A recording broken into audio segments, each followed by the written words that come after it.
Welcome to yet another engaging session of our scientific forum, Immunize Talks.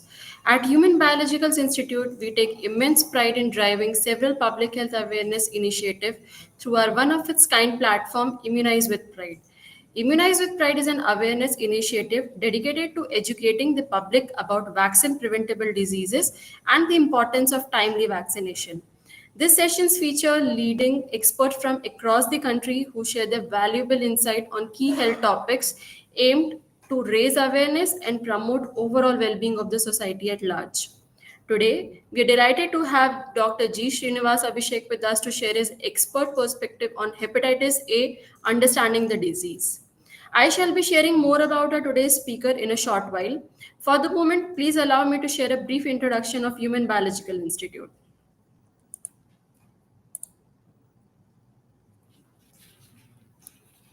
Human Biological Institute is a division of Indian Immunologicals Limited. IIL was established in 1982 by the National Dairy Development Board as one of its units and was later incorporated as a company in 1999. HBI was founded in 1998 when the Government of India requested IIL to produce a modern tissue culture anti-rabies vaccine to phase out the unsafe nerve tissue vaccine. Our first manufacturing facility was set up in Ooty. This facility is one of its kind in India and rolled out the country's first varicella culture rabies vaccine in the year 2000. Today, we are a leader in the ARV segment with presence in around 60 countries. HBI has launched several other vaccines and became a major player in human vaccine segment. HBI has been a key supplier of the pentavalent vaccine to the Government of India under its universal immunization program. In yet another milestone, HBI introduced Havisure in 2024, India's first indigenous hepatitis A vaccine aimed at providing protection for both children and adults.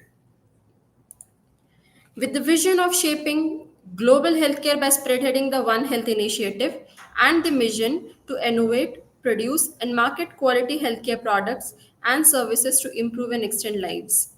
We are committed to providing affordable, high quality products through continuous technical innovation to meet our customer needs.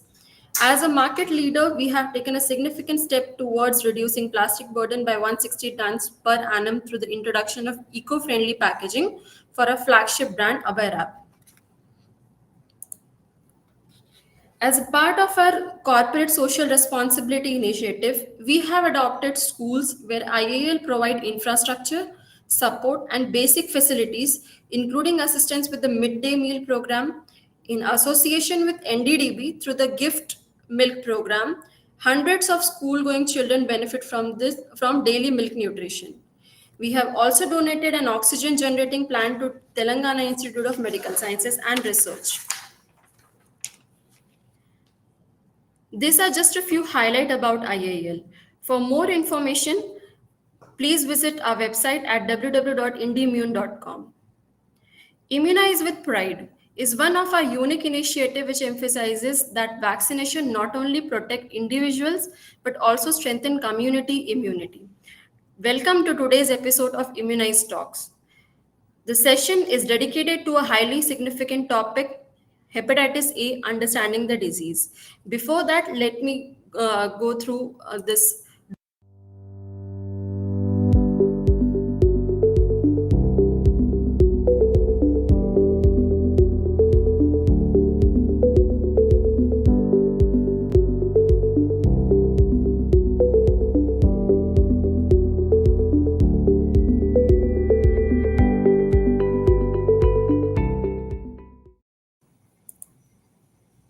So today our speaker, Dr. G. Srinivas Abhishek, who has done his MBBS and DCH from SVS, Sri Venkateshwara Institute of Medical Sciences, and fellowship in Neonatology. He is currently associated with Suraksha Hospital, Hyderabad, Telangana, India.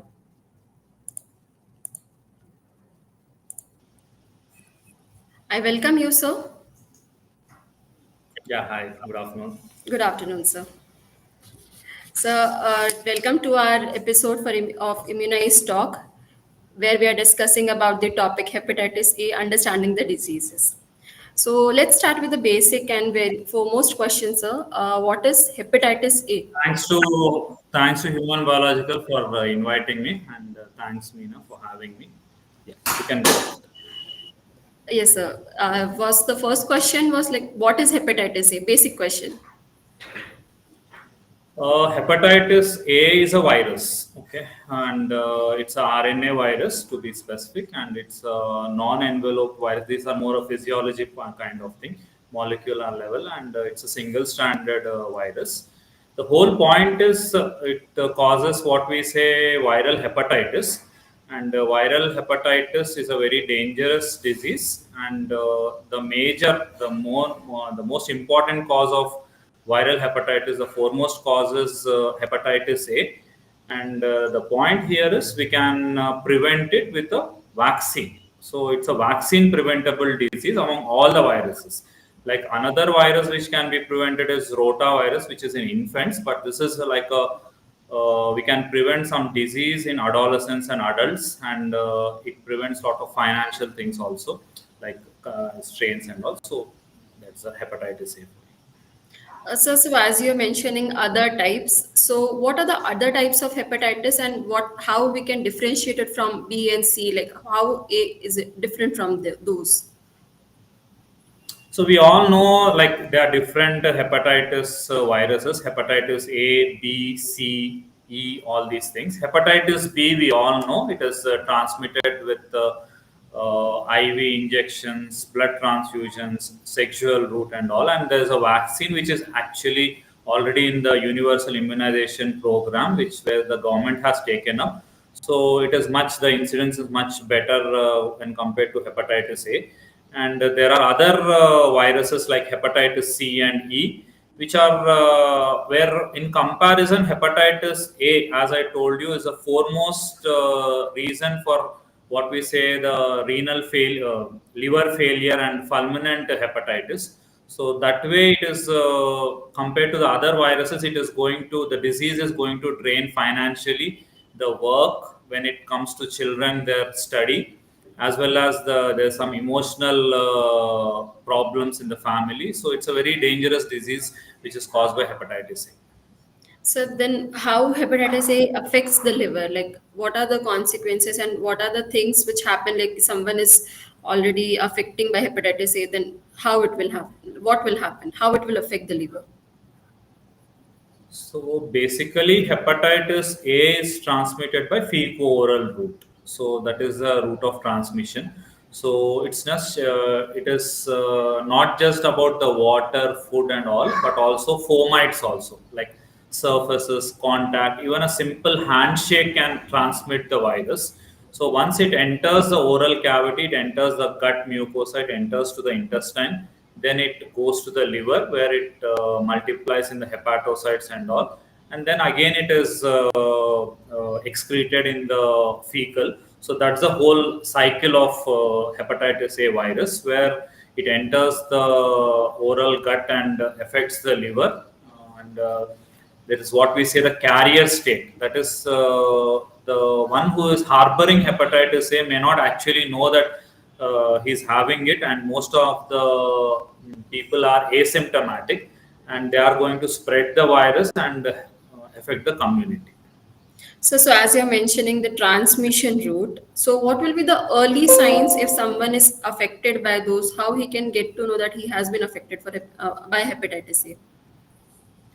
So hepatitis A causes what we say hepatitis. So there are three stages. What we say the pre-jaundice, jaundice, and the recovery stage. Okay, so we all know that yellowness of the eyes, skin, and palm, and there's a yellow kind of urine and all. This is what we see is in the jaundice stage. What is something called a pre-jaundice stage, where the jaundice will not be a full-fledged symptom that way, but the patient may have some fever, fatigue, malaise, what we say the weakness, a little nauseating feeling, vomitings, and some abdominal pain, which is more towards the right sided, what we say right sided abdominal pain, and loss of appetite. These will be the initial symptoms.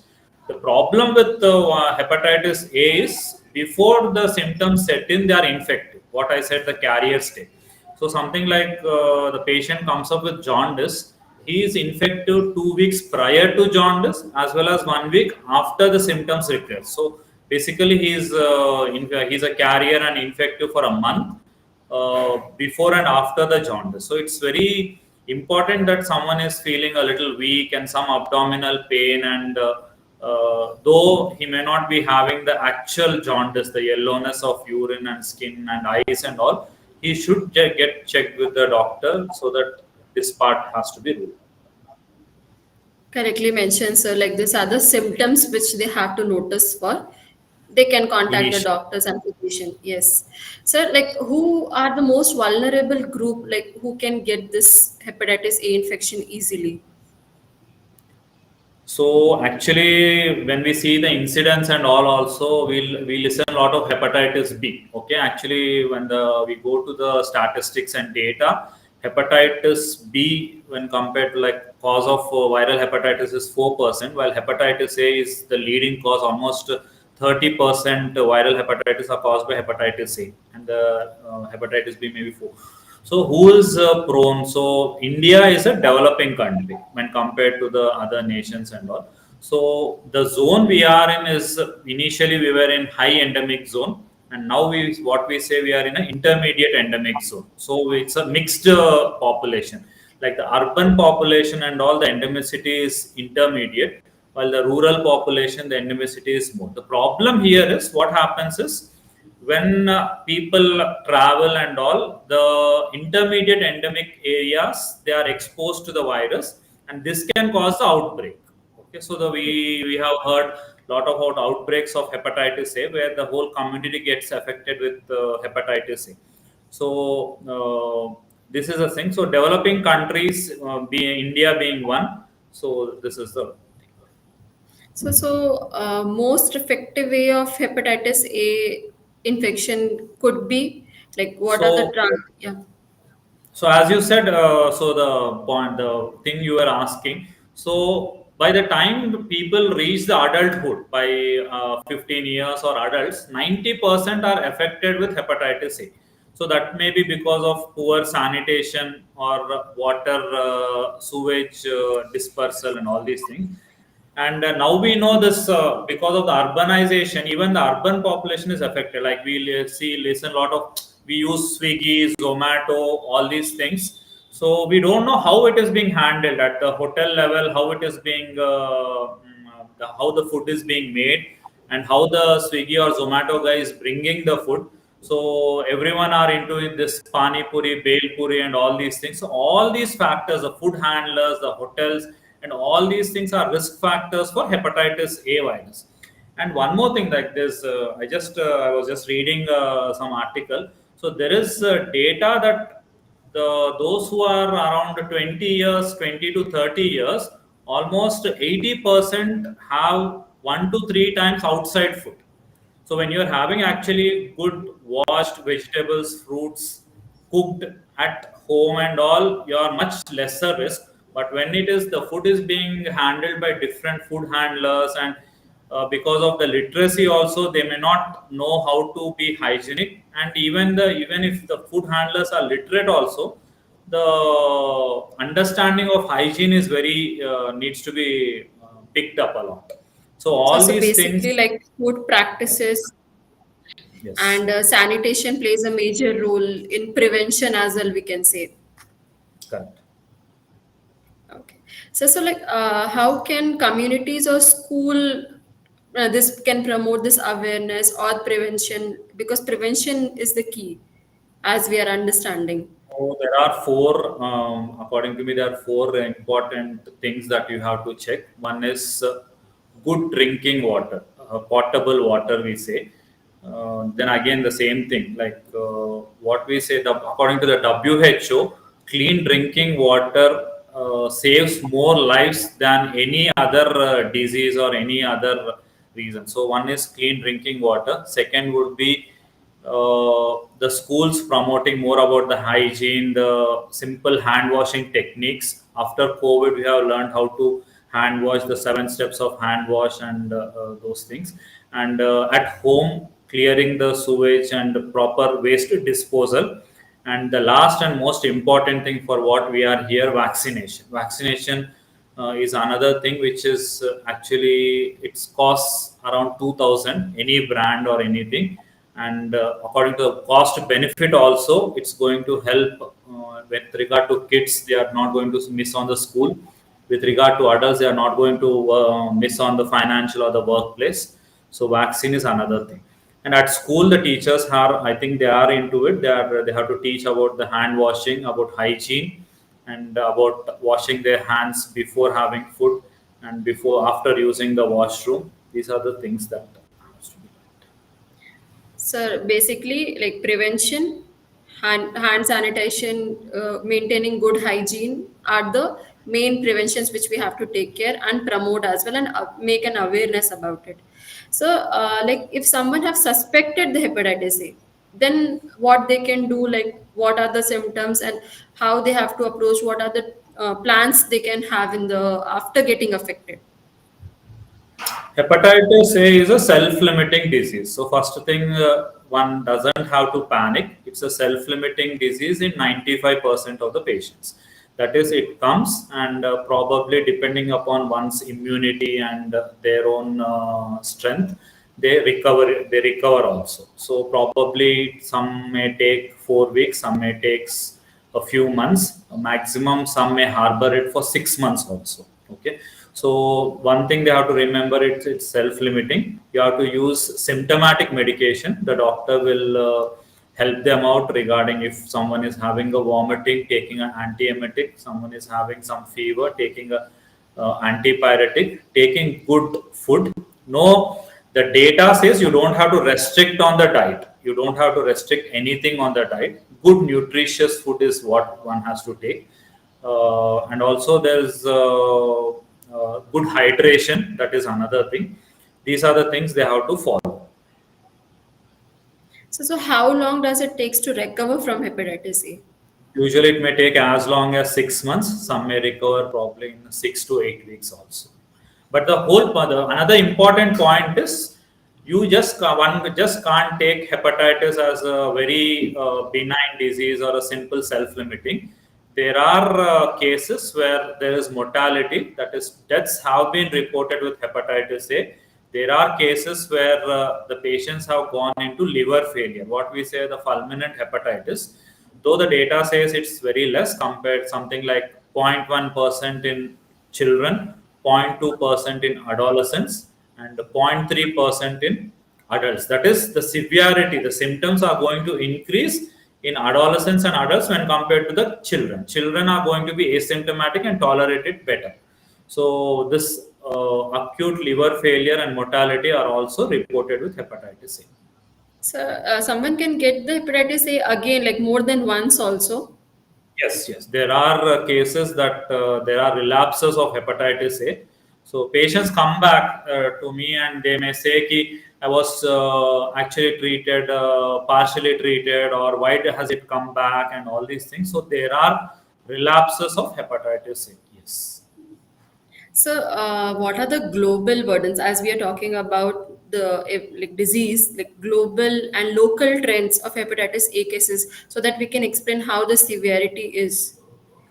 Globally, in the sense when compared to developed countries, the endemicity is more in the Southeast Asia, Africa, and few pockets of, I think, North America and all. So basically, it's a disease more seen in developing countries and underdeveloped countries. So that is the data. Sir, and India local trends. Indian, as I told you previously, before India was in high endemicity zone. Now it is in some pockets are in high endemicity, and the other are in intermediate endemicity. So it's a mixed picture of high endemic and intermediate endemic, where India is at a Indian population is at a risk of outbreaks. That is the whole point why we are. We want to prevent the outbreaks, and we want to prevent the disease, and there's a vaccine available. So as we are coming to the vaccine, like other preventive measures and a vaccine, so how does vaccine coverage impact the spread of the disease? So the vaccine, there are two kinds of vaccines that are available. One is a live attenuated vaccine, other is a killed vaccine. The live vaccine has to be taken subcutaneous, that's the route, and single dose is enough. While the killed vaccine has to be taken intramuscularly, and two doses have to be taken, and it is going to give almost a lifelong protection. That is, once taken, the person is going to be immune for the rest of the life. And another thing, as I told you, because of the risk of outbreaks, this high and intermediate endemicity, and also now India is developing lesser. Before, what was the thing was almost 90% used to, when the antibodies are checked and all, 90% were having the immunity against hepatitis A. But now the immunity, when checked the samples blood, the immunity has much come down for the adolescents and adults, and the symptoms are going to be more severe in them, and some may go into liver failure and mortality also. Deaths are happening. So that's one thing. Sir, and as you were mentioning about the practices, like have you come across the cases where the hygiene practices would have led to the hepatitis, like in a recent cases, Definitely, as that's you what. said? That's what. So we all think that it is more restricted to the rural population, but the urban population, because of now everyone are more used to having outside food almost every weekend, and we are the food being cooked very undercooked food, and the food handlers not following the hygiene practices. Definitely, when there's a some functions or some festivities, and there is some events and all, there is a surge of hepatitis A. That is what we see in the OB practice. So how can individual and community like contribute to eliminate this hepatitis A transmission? What they can do? So individually, as we have discussed, I think hand washing is one thing. Following our personal hygiene, having good clean water, and following good food practices is one thing. As a community, as you said, the school where the teaching faculty and the management have a role in teaching the kids to follow the hygiene part of it. As doctors, we have a role in whenever they come up about telling them about the importance of sanitation, good water, clean food, good clean water, and good food and all. And I think people like the company and the others, we can promote, we should enlighten them that there's a vaccine available which is not expensive when compared to the disease, the kind of problems one has it. Something like, as I said, missing on the school, missing on the work, financial burden, not able to study, all these things. It's a cost effective vaccine which can actually take in a single shot, one particular brand, the other brand two shots, where it's going to give a lifelong protection. The child doesn't have to go through that bed rest and the vomiting and anorexia, not eating, and all the suffering. The parents are much concerned. They are very much. So what I see is a lot of parents come up and they just take the government vaccines, and they think that these are the things. So we have to just enlighten them that there are other vaccines that are available apart from the universal immunization program, where if taken, they can prevent other very dangerous diseases. So few questions I'm having in the comment box. Like, if the child has missed the hepatitis A vaccine at the younger age, can the child get vaccinated later?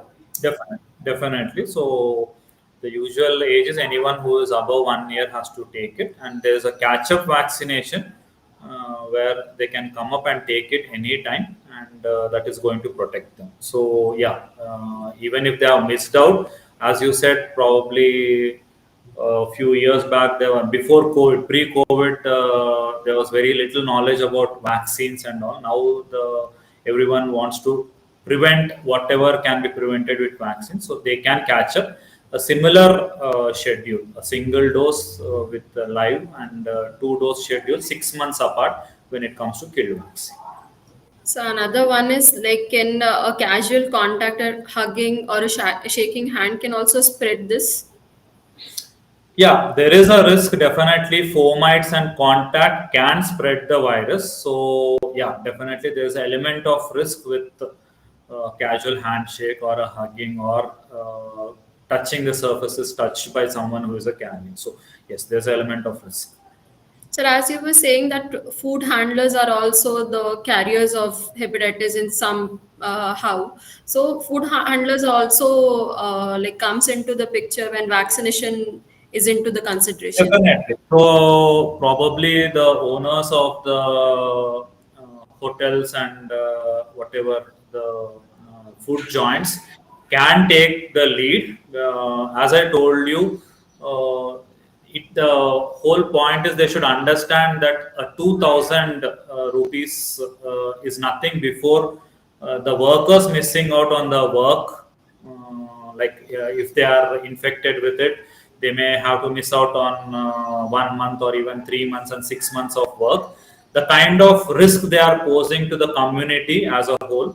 So someone has some thing and they are affected, so definitely that comes back to the one who is handling the food. So in that way the hotel owners and all also have a role in it. So government can also, probably the local MLA or the MP or the government as a whole can take a responsibility of getting the food handlers and all these whatever by private or something, where they can be vaccinated and we can break the chain of spread. So adult vaccination is also important. Yes. Yes. The So dose will by be a little different. That will be a 1 ml dose, while this is a 0.5 ml dose. okay. So what will be your take home message from entire discussion? So my take home message is, like as I said, there is a hepatitis A virus is a self-limiting disease which is caused by it, but definitely few cases are going to cause deaths and liver failures also. And one has to follow what we say, sanitation, that is clean water and good food and washing. Try to have the home food and try to have it not to have outside food. And one is having it, try to follow, check on the how it is being handled and all. And as a doctor, there is a vaccine that is available to prevent this disease caused by the virus, and it is a low expensive vaccine where you can take two doses 6 months apart, and one gets a lifelong immunity. So I also try to just do the campaigns and all these things to more enlighten. So as a whole, I think this program was also all about it. So vaccination is another most important thing where we can prevent hepatitis A virus and the disease. Thank you so much, sir. This take home message, I think our viewers will be keeping in the mind very clearly, because the message which you wanted to convey was very clear and loud itself. So, hygiene practices, coming to vaccination, all are important keys for prevention of the diseases. So, with this, while concluding the program, thank you all for being a part of India Immunize Talks. We hope today's session was an informative and valuable in spreading awareness on the hepatitis A, understanding the diseases. And our special thanks to the Dr. G. Srinivas Abhishek sir, for sharing his time, expertise, and insight with us today. So, Thank you, Meena, for having me here, and thank you. I appreciate you and Human Biological for taking the initiative to spread the awareness and educate the public as a whole. And I hope this message goes across the community and public in different platforms so that they are aware about it. Yes, Thank you. sir. We also hope for the same. For those who would like to revisit the program, a video will be available on our official social media platforms. Please follow us on Twitter, LinkedIn, Facebook, and subscribe to the YouTube channel. Do like, share, and spread the word to as many, including your friends, family, relatives. Until we meet in our next live talk, stay healthy, stay aware, and please take good care of yourself. With this, I'll conclude the session. Thank you so much, sir. Thank you for your presence. Thank you.